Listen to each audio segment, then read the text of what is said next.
Risk assessment and management. The OECD principles say the board should fulfill certain key functions, including reviewing and guiding corporate strategy, major plans of action, risk management policies and procedures, annual budgets and business plans, setting performance objectives, monitoring implementation and corporate performance, and overseeing major capital expenditures, acquisitions, and divestitures.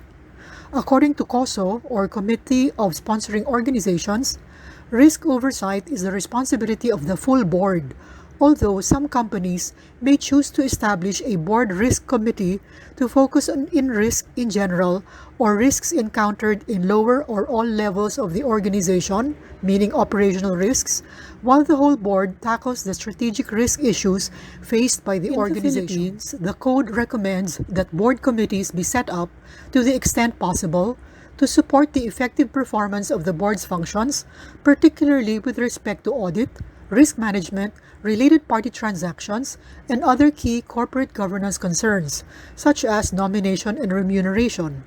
The composition, functions, and responsibilities of all committees established should be contained in a publicly available committee Risk charter. management Involves a set of coordinated activities to direct and control an organization with respect to risk.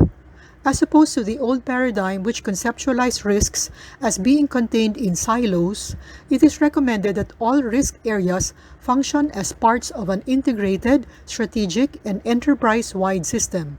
Thus arose Enterprise Risk Management, or ERM. What are some of the reasons or benefits of adopting ERM?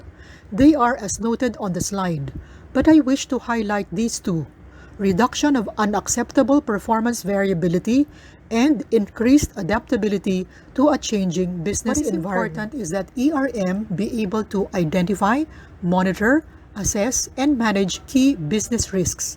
Part of this is to understand the entity's risk philosophy and concur with the entity's risk appetite.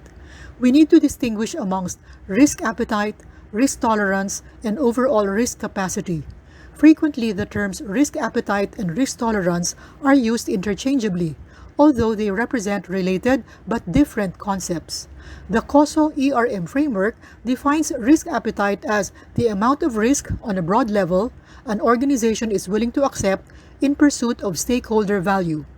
The analogy given is, if the speed limit is 70 mph, your risk appetite on the speed limit ranges from 0 to 70 mph, while your risk tolerance might be, say, 70 to 80 mph. There are several risk responses, one of them being risk avoidance.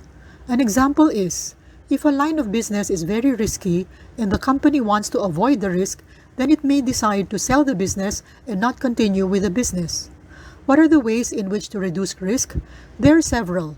Just as an example, a company can diversify into different industries or reallocate resources from risky operations to less risky operations. Thank you.